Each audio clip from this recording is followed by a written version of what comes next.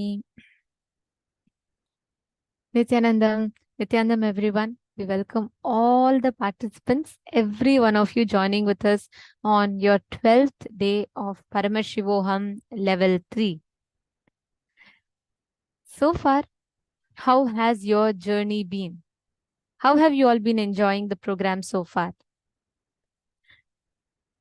Nityanandam, Manasha, Manusha Ben, Nityanandam, we welcome all the participants.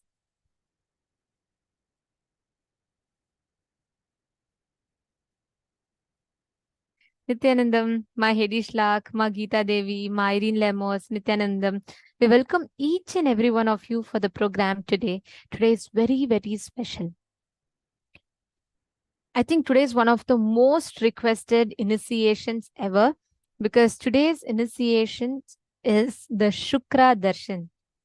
Get ready to receive the most powerful Shukra Darshan, which means without any prerequisites, without any special qualifications, you are given whatever you are asked. You are showered for it. Today is one of the most favorite days, the most loved days, because it is today that we learn about Guru. We learn who Guru is. What does Guru represent? What does he stand for? How do we establish feeling connection with the Guru? And how can we experience that intense feeling connection with the Guru? And how do we benefit from that? How can we experience, offer gratitude for all that the Guru has done to us in our lives? Today is a very, very beautiful day. And all of you are going to be experiencing, learning about who Dakshinamurti is and what does he represent, what does he stand for, how can you connect with Guru, the dimensions of Guru as Shukra, Brihaspati, and as Dakshinamurti. How many of you are excited for today's initiation, Shukra initiation?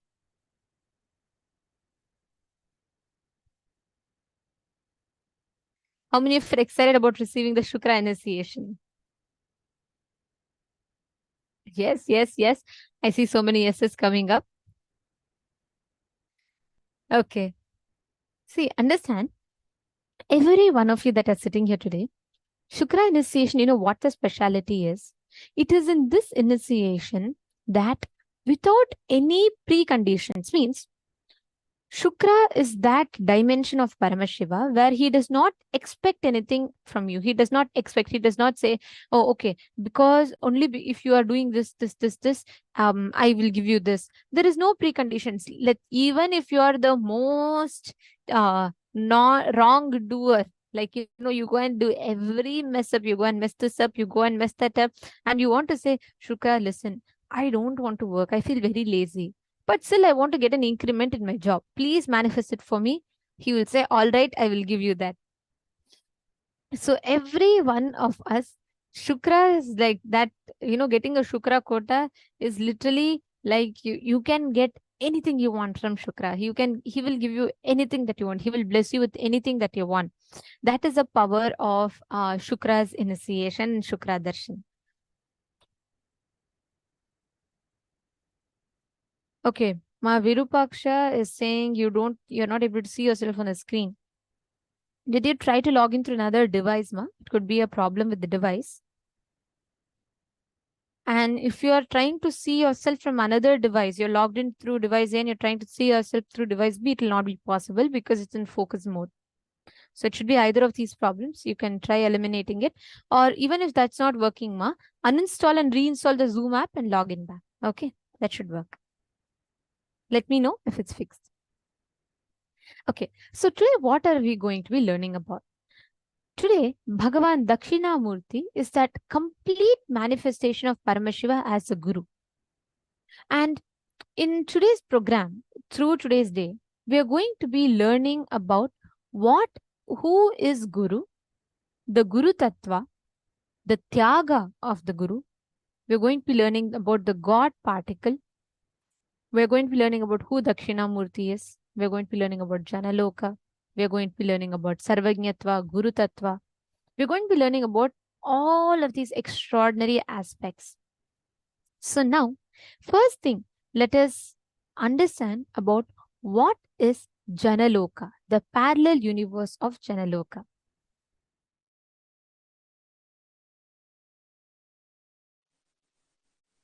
Jana Loka is the place where you can exist in multiple bodies at a time. You experience oneness as the super reality.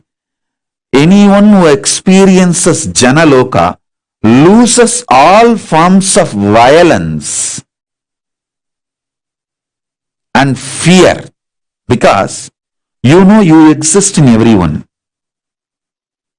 Jana Loka is centered on oneness expanded into multiple beings. Listen, if you are experiencing oneness, it is Maharloka. If you are experiencing oneness during the multiple expression, even though there are many people, but you know you are in all of them, that is Jana Loka. Even if you listen to these powerful cognitions, you will be irreversibly empowered.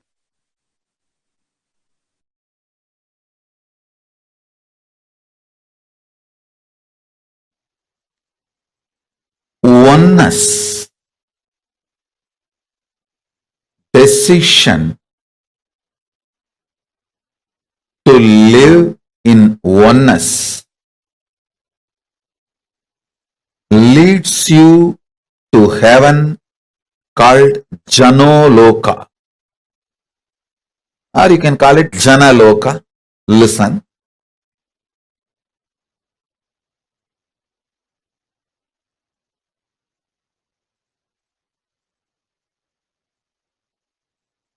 I'll give you this example. If you feel you should be given food with love, compassion, do same to others.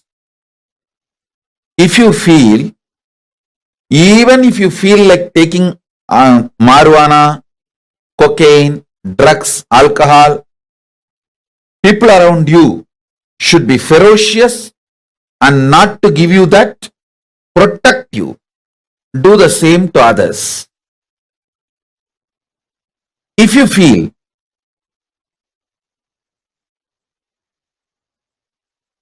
the right thing should be done to you with love, do the same way to others. If you feel you should be protected from the wrong things, do the same to others.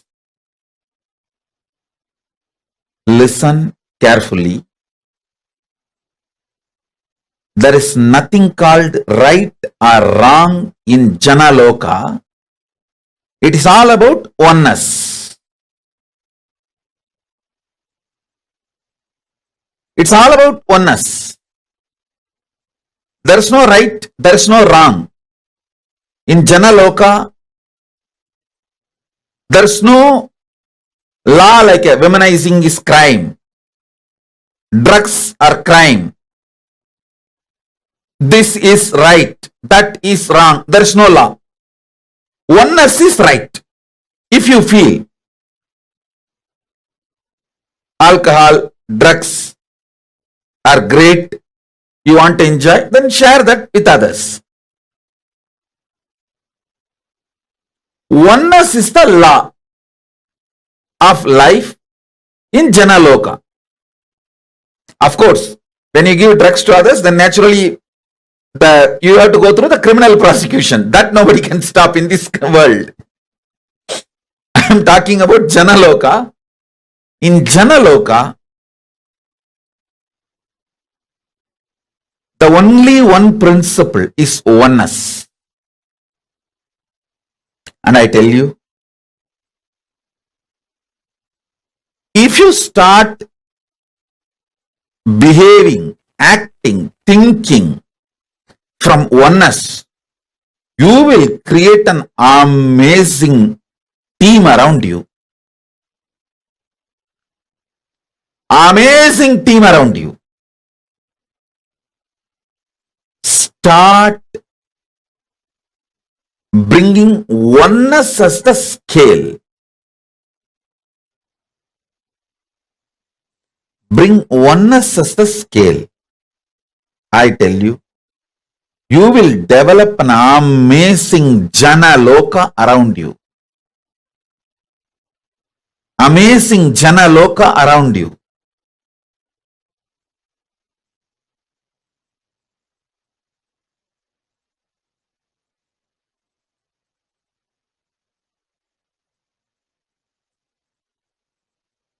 Understanding oneness, celebrating oneness,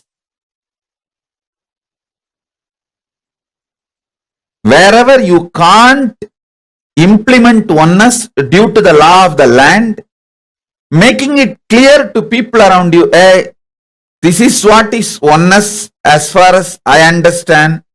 That's what I do to my body, myself. But the law of the land requires this. I wanted to tell you clearly upfront. Even if you start making things clear, you will develop an amazing team around you.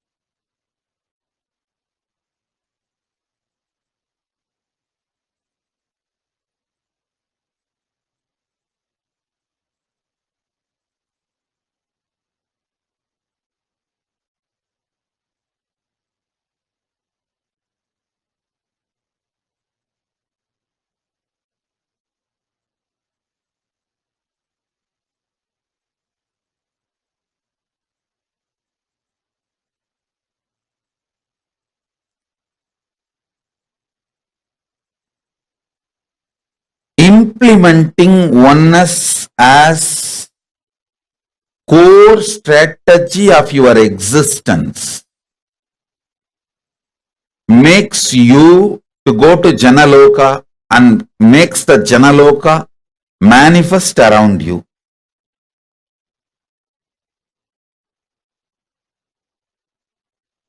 And next level about Janaloka, metaphysically, consciously, knowing clearly what you feel as good, bad, right, wrong for you. Same way people feel. If you want attention, people want attention. If you want to be loud, people want to be loud. If you want to be celebrated, people want to be celebrated.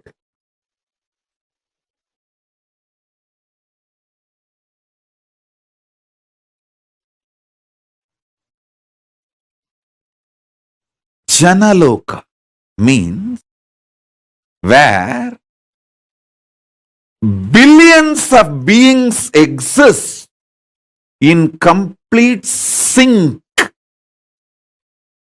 All of them are in the state of Advaita. All of them feel one with each other. Listen, Nithyananda of Janaloka experienced the oneness experience 360 degree at the age of 12. If you know what I experienced, what I describe as first enlightenment experience, the 360 degree, I felt I am alive. How much I am alive in the skin, the same level I am alive in the stone, plants, everything around me. After that, I could not even pluck a grass. Even for puja, I will only take the part of the grass leaving the grass to live, only one part I will take it and offer it for puja. I cannot uproot a grass.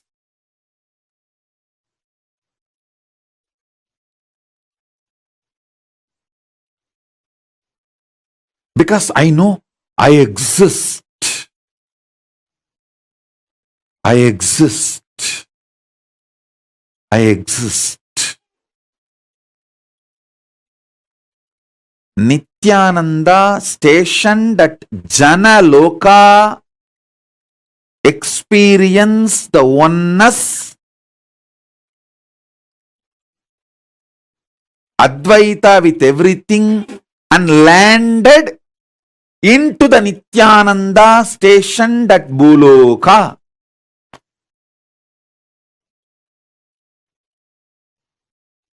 Arunachala hill is connected to the whole, all 14 lokas. He is 14 loka. Embodiment of 14 loka, Paramashiva.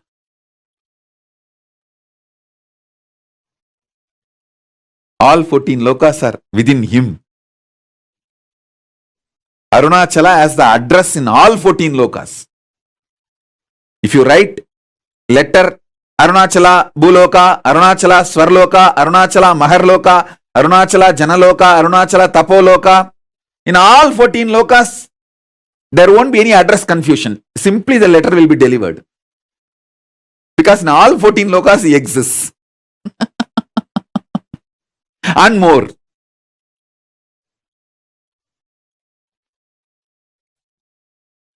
Because he is the linga.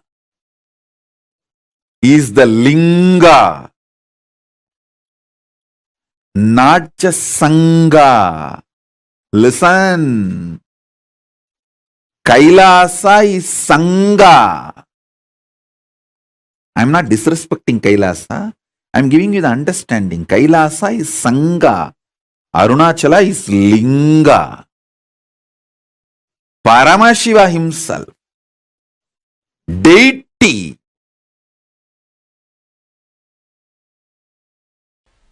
actually, to tell you honestly, the system, if the body is allowed to function, even if it breaks the bone, there will not be pain. Pain is why me, that's all is pain. Not the fracture, not the, I am telling you from my experience, I had a fracture, multiple compound fracture. We have videograph from those days I used to go for this horse riding. All right. I was lean and thin those days. So I was going on the horse and we were coming near the Vaidya. Some of my brahmacharis saw me and they got excited and played that Karpuswami song. Karpuswami song is that Kalabhairava's invoking Kalabhairava's song, that like a Swagatam, means, oh Kalabhairava, please land, come. We usually use that song for invoking Kalabhairava. And suddenly I saw that Kalabhairava is opening up in my body, and the body has become triple time heavy. Usually when he lands, it becomes very heavy. And that horse got frightened. It was not actually poor horse's mistake. That fellow, he was... Suddenly, if you see, 3 persons are sitting on you without... See, horses, if they see somebody is claiming on him, he will be psychologically prepared. And that poor fellow is not seeing anybody claiming on him, but the weight has become suddenly 3 times more. He got shaken. He started running, so I fell and I had a fracture. I just got up and said, I think there is a fracture, let's give a medical attention. Morning 7:30 the fracture happened, we have a video. And then I described how in our naval center we have our emergency 911 ambulance. So please understand, all our bodies are equipped to handle all our emergencies. Every medicine needed is in our naval center. Manipatmeham. That Manipatma in the navel is nectar. It has everything to repair our body. So I was seeing very clearly from there all the emergency supply going to that place to repair, I was describing the whole scene, and only evening they did whatever need to be done, the surgery and everything. I insisted that do it without anesthesia, but they said, no, you are a VIP, we can't take the risk. And all right, anyhow, that story is different. I tell you from my experience, fracture doesn't give pain if you think why me gives pain. At least I have 5 incidents of my kids falling and having fracture. No question of even pain. No, not even the idea of pain.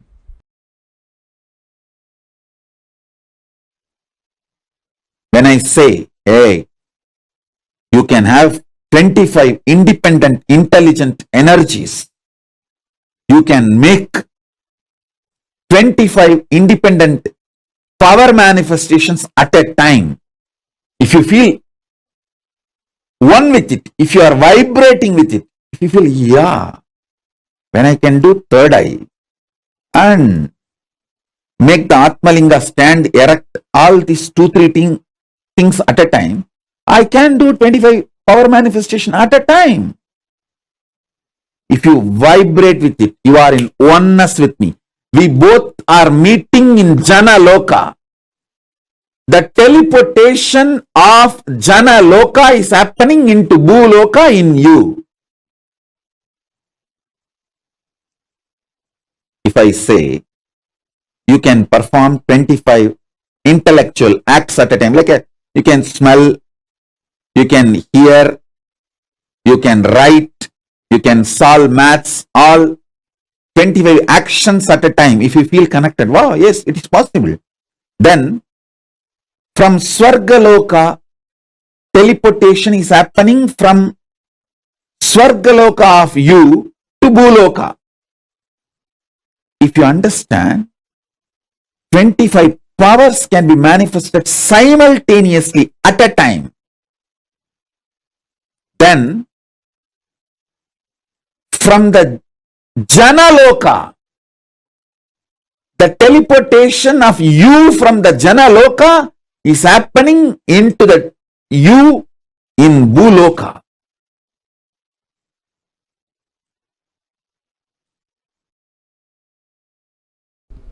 If this consciousness can move these hands, why not the air next to the hands? Why not the stone next to the air? Why not the hill next to the stone? The powerful cognitions have started manifesting. And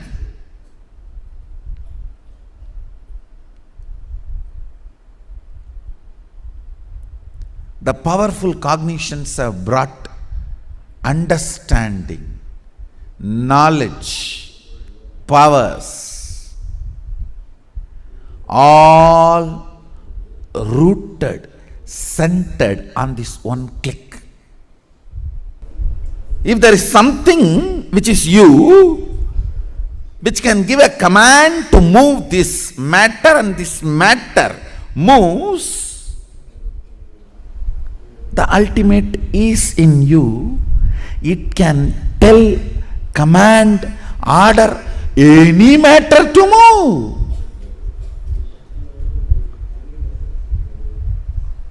Understand? The moment you decide, it can command any matter to move, manifesting Shaktis starts.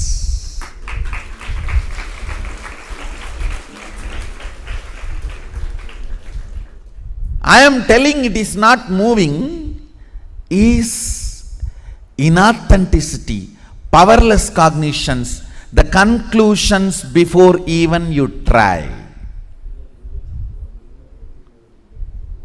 Have you told this board to move and it did not move? If that is the case, you have not told to the board the way in which the board can listen. So change the method of telling. till the board listens, not doubt the technology of Advaita, which is the source.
Paramashivoham. Om Nithyananda Paramashivoham. Om Nithyananda Paramashivoham.